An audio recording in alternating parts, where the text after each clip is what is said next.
नमस्कार, जय हिंद। आप सभी का स्वागत है आपका अपना चैनल ओपन क्लासेस में।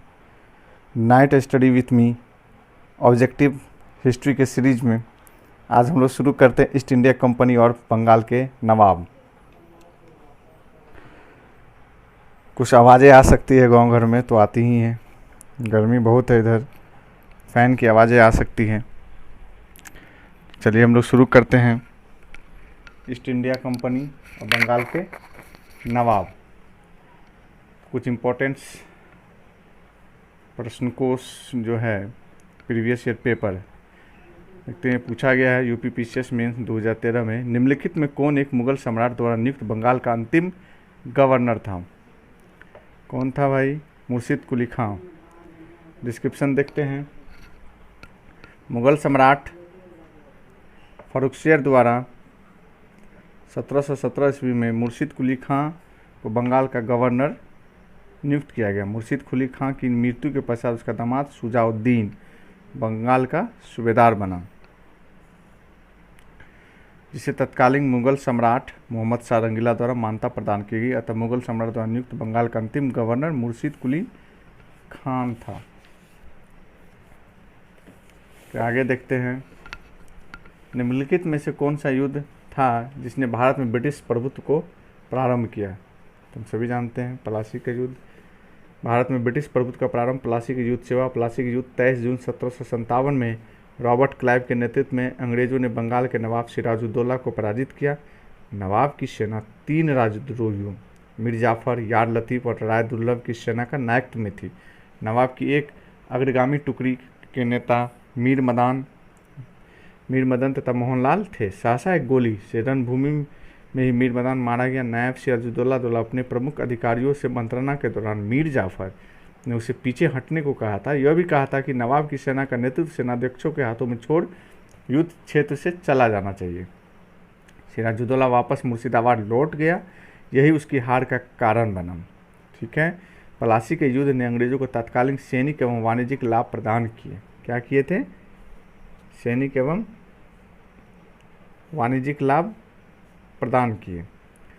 इसने कृषि उत्पादन और दस्तकारियों के क्षेत्र में अग्रणी 3 राज्यों बिहार, बंगाल और उड़ीसा में राजनीतिक प्रभुत्व स्थापित करने के लिए पृष्ठभूमि तैयार की। इस युद्ध ने वस्तुतः भारत में ब्रिटिश साम्राज्य की नींव डाली तथा इसे भारत में ब्रिटिश ईस्ट इंडिया कंपनी की पहली निर्णायक सफलता माना जाता है। जबकि सर्वाधिक निर्णायक युद्ध कौन था? बक्सर का युद्ध 1764 ईस्वी में हुआ था, जिसने भारत में वास्तविक रूप से ब्रिटिश प्रभुसत्ता का स्थापित किया था।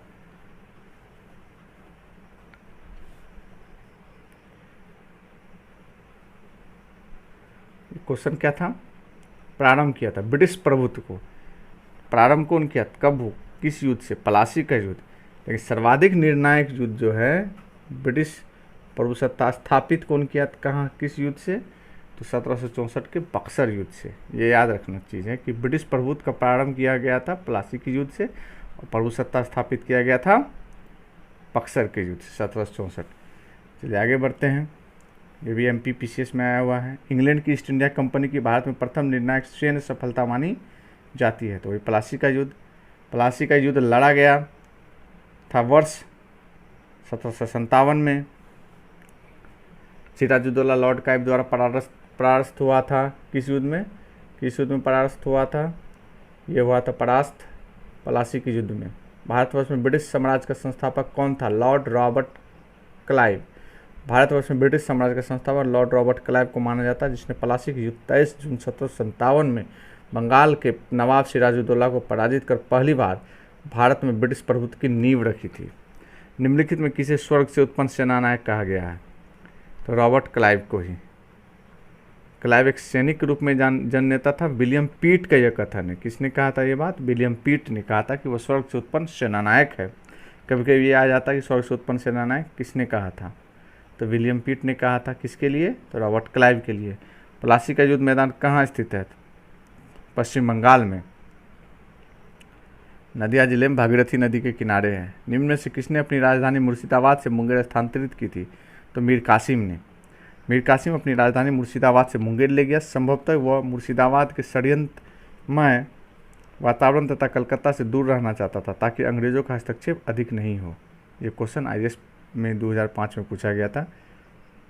मीर कासिम ने। सबसे अधिक निर्णायक युद्ध जिसने अंग्रेज़ों के भारत में प्रभुत्व को संस्थापित किया था, तो बक्सर प्रभुत्व को संस्थापित किया था। 22 अक्टूबर 1764 को अंग्रेज़ों ने मीर कासिम, अवध के नवाब शुजाउद्दौला का दिल्ली के मुगल सम्राट शाह आलम द्वितीय, किसी से भी शुजाउद्दौला, मीर कासिम और शाह आलम द्वितीय को सम्मिलित सेना को बक्सर के युद्ध में परास्त किया था। उसके बाद जो इस युद्ध में अंग्रेज़ों की कमान मेजर हेक्टर किसके हाथ में थी? मेजर हेक्टर मुनरो के हाथ में थी। इस युद्ध के परिणाम ने प्लासी के निर्णयों पर मुहर लगा दी। भारत में अंग्रेज को चुनौती देने वाला कोई दूसरा नहीं था। इलाहाबाद तक का प्रदेश अंग्रेजों के अधिकार में आ गया था। दिल्ली विजय का मार्ग खुल गया। बक्सर का युद्ध भारतीय इतिहास में निर्णायक सिद्ध हुई। P.E. रॉबर्ट्स ने बक्सर के युद्ध के बारे में कहा है कि प्लासी की अपेक्षा बक्सर को भारत में अंग्रेजी प्रभुता की जन्मभूमि मानना कहीं अधिक उपयुक्त है। यदि बक्सर के युद्ध के परिणाम को देखा जाए तो कहा जा सकता है कि जहां प्लासी की विजय अंग्रेजों की कूटनीति का परिणाम थी, वहीं बक्सर की विजय को इतिहासकारों ने पूर्णतः सैनिक विजय बताया। प्लासी के युद्ध ने अंग्रेजों की प्रभुता बंगाल में स्थापित की, परंतु बक्सर के युद्ध ने कंपनी को एक अखिल भारतीय शक्ति के रूप में दिया। अंग्रेजी ईस्ट इंडिया नेक्स्ट क्वेश्चन है, UPPCS मेंस में आया हुआ 16 में। अंग्रेजी ईस्ट इंडिया कंपनी द्वारा लड़े गए निम्नलिखित युद्धों में से कौन सा सर्वाधिक निर्णायक था? तो बक्सर की लड़ाई। निम्नलिखित में कौन सा युद्ध भारत में अंग्रेजों के आधिपत्य की स्थापना की दृष्टि से सबसे महत्वपूर्ण समझा जाता? तो बक्सर की लड़ाई। बक्सर के युद्ध के समय दिल्ली का शासक कौन था? शाह आलम द्वितीय। बक्सर की लड़ाई के समय बंगाल का नवाब कौन था? तो मीर जाफर। निम्नलिखित में से जिस एक शासक ने ईस्ट इंडिया कंपनी को दीवानी प्रदान की थी वह था शाह आलम द्वितीय। इलाहाबाद की दूसरी संधि कब हुई थी? अगस्त 1765 में। के अनुसार शाह आलम को अंग्रेजी संरक्षण में ले लिया गया तथा उसे इलाहाबाद में रखा गया। इलाहाबाद तथा कड़ा का जो क्षेत्र नवाब ने छोड़ दिए थे शाह आलम को मिले। 12 अगस्त 1765 ईस्वी के अपने फरमान द्वारा मुगल बादशाह शाह आलम द्वितीय ने कंपनी को बंगाल, बिहार तथा उड़ीसा की दीवानी अस्थायी रूप से दे दी। क्या कि फरमान द्वारा मुगल बादशाह शाह आलम द्वितीय ने कंपनी को बंगाल, बिहार तथा उड़ीसा की दीवानी अस्थायी रूप से दे दी, जिसके बदले कंपनी द्वारा सम्राट को 26 लाख रुपए दिया जाना था तथा निजामत व्यय के लिए कंपनी को 53 लाख रुपए देना था। इस समय Robert Clive east India company का बंगाल का गवर्नर था। कौन था इस समय? Robert Clive. शाह आलम द्वितीय का संपूर्ण जीवन आपदाओं से ग्रस्त रहा। उसे 1788 ईस्वी में अंधा कर दिया गया। शाह आलम द्वितीय के समय 1803 में दिल्ली पर अंग्रेजों का अधिकार हो गया। ये याद रखना है, 1803 में दिल्ली पर अंग्रेजों का अधिकार हो गया। शाह आलम द्वितीय तथा उसके दो उत्तराधिकारी अकबर द्वितीय और बहादुर शाह द्वितीय ईस्ट इंडिया कंपनी के पेंशनभोगी मात्र बनकर रह गए। 1765 में ईस्ट इंडिया कंपनी को बंगाल की दीवानी किसने प्रदान की? तो मुगल सम्राट ने।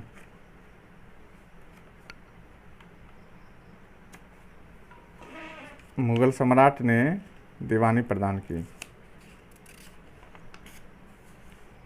उसके बाद किस गवर्नर के कार्यकाल में ईस्ट इंडिया कंपनी को शहंशाह शाह आलम द्वारा बंगाल, बिहार तथा उड़ीसा में दीवानी अधिकार दिए गए?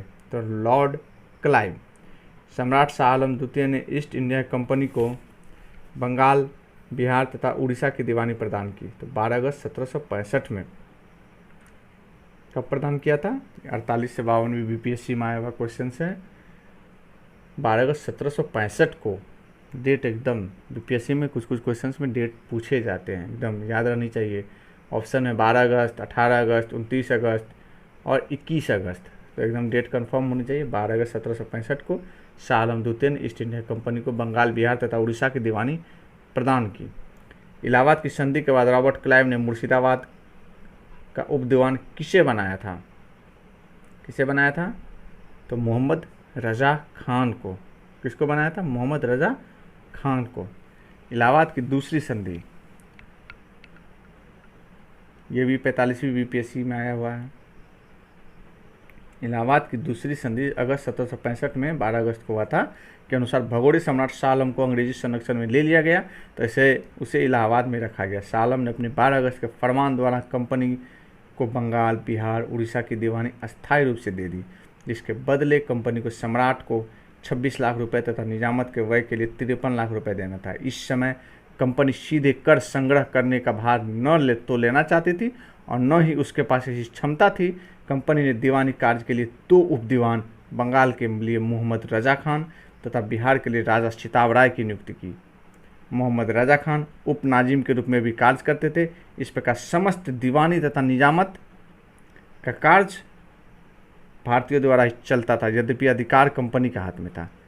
अगला क्वेश्चन है, ये IAS में आया हुआ क्वेश्चन है UPSC में। 1765 ईस्वी में दीवानी प्रदान किए जाने के बाद ब्रिटिश सबसे पहले निम्नलिखित में किस पर्वतीय जनजाति के संपर्क में आए? तो खासी।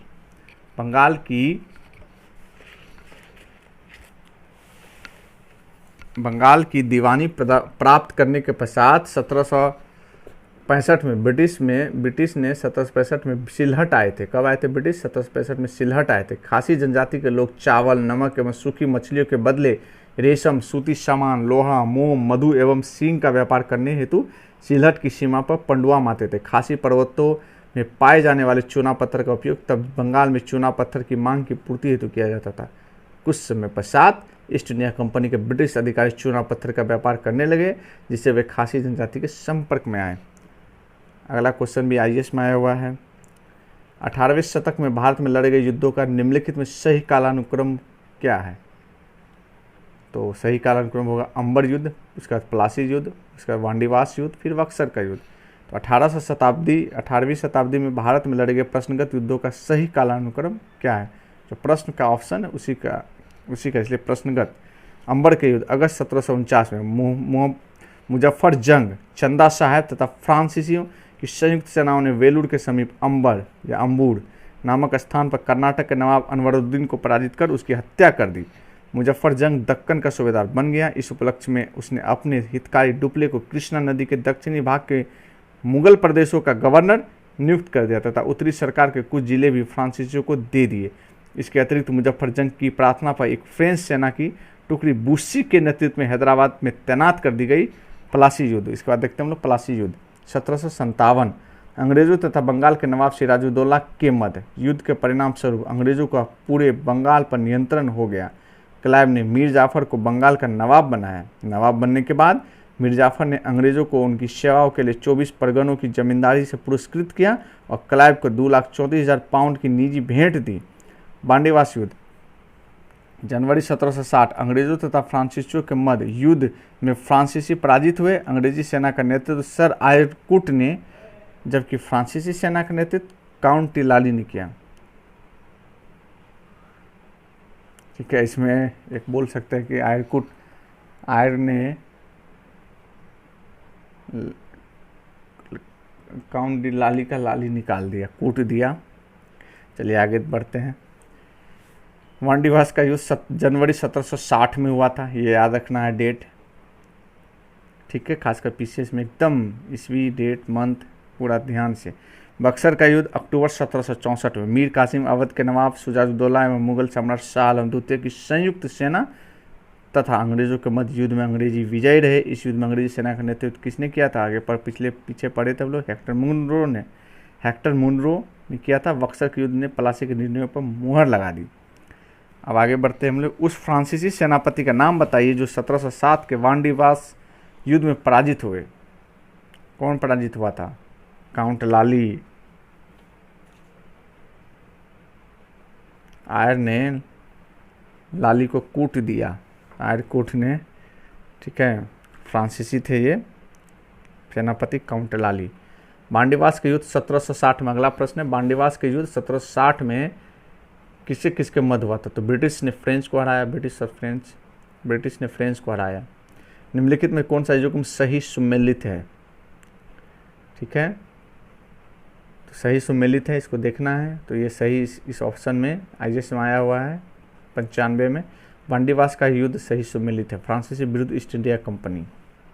ठीक है, डिस्क्रिप्शन पढ़ते हैं। बक्सर का युद्ध 22 अक्टूबर 1764 को अवध के नवाब शुजाउद्दौला, मुगल सम्राट शाह आलम तथा मीर कासिम की संयुक्त सेनाओं और अंग्रेजों के मध्य हुआ था। वांडीवास का युद्ध 22 जनवरी 1760 को अंग्रेजों तथा फ्रांसीसियों के मध्य हुआ। इस युद्ध में फ्रांसीसी पराजित हुए। यही पराजय भारत में उसके पतन की शुरुआत थी। चिलियावाला का युद्ध 13 जनवरी 1849 को लड़ा गया था। चिलियावाला युद्ध 13 जनवरी 1849 को लड़ा गया। इस युद्ध में अंग्रेजी सेना का नेतृत्व लॉर्ड गफ ने किया तथा सिख सेना शेर सिंह के नेतृत्व में लड़ी। यह युद्ध अनिर्णित समाप्त हुआ। इस युद्ध के समय भारत का गवर्नर जनरल लॉर्ड डलहौजी था। खुर्दा का युद्ध 1795 ईस्वी में निजाम के विरुद्ध मराठों द्वारा लड़ा गया, जिसमें निजाम की हार हुई। ठीक है, आगे बढ़ते हैं। अंतिम प्रश्न, निम्न में से किसने भारत में अंग्रेजों का सर्वाधिक विरोध किया था? तो मराठा ने अंग्रेजों का सर्वाधिक विरोध किया था। और ऑप्शन है राजपूत, मुगल और सिख। भारत में अंग्रेजों का सर्वाधिक विरोध मराठों द्वारा किया गया था। 3 आंग्ल मराठा युद्धों के बाद ही मराठा शक्ति को दबाया जा सका। मुगल साम्राज्य के खंडरों पर मराठों ने अपने साम्राज्य का आधारशिला रखी। उन्हीं परिस्थितियों में अंग्रेजों ने भी लाभ उठाया।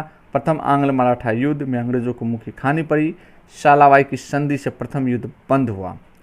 बेलेजली ने 1802 ईस्वी में अपने सहायक संधि के जाल में पेशवा को बांध लिया। 1818 ईस्वी में लॉर्ड हेस्टिंग्स ने मराठों को की रही सही शक्ति को समाप्त कर ब्रिटिश सर्वोच्चता की स्थापना की।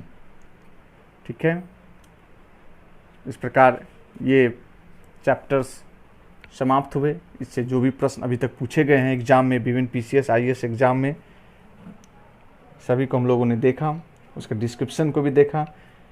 इसको रिवीजन के समय बहुत ही महत्वपूर्ण ये वीडियो होगा, इसलिए आप लोग रिवीजन जरूर कीजिएगा। रिवीजन के समय प्रीवियस ईयर पेपर को पर डे यदि हम लोग प्रीवियस ईयर पेपर को देखेंगे तो एक बहुत बड़ा सिलेबस कवर हो जाएगा, बहुत ही आसानी से सिलेबस कवर हो जाएगा। ठीक है, धीरे धीरे कम डोज के अनुसार थोड़ा थोड़ा पढ़ेंगे तो मजबूत स्तंभ होगा। बार बार रिवीजन करेंगे तो अच्छे से हो जाएगा। एक क्वेश्चन का जितना डायमेंशन है उसका फिर नीचे डिस्क्रिप्शन को भी पढ़ें हम लोग, अच्छे से हो जाएगा। उसके बाद हम लोग पढ़ेंगे अब कल क्षेत्रीय राज पंजाब एवं मैसूर। तब तक के लिए गुड नाइट। और इस चैनल, आपका अपना चैनल उपवन क्लासेस को सब्सक्राइब, लाइक एवं शेयर करना ना भूलें। धन्यवाद। जय जवान जय किसान।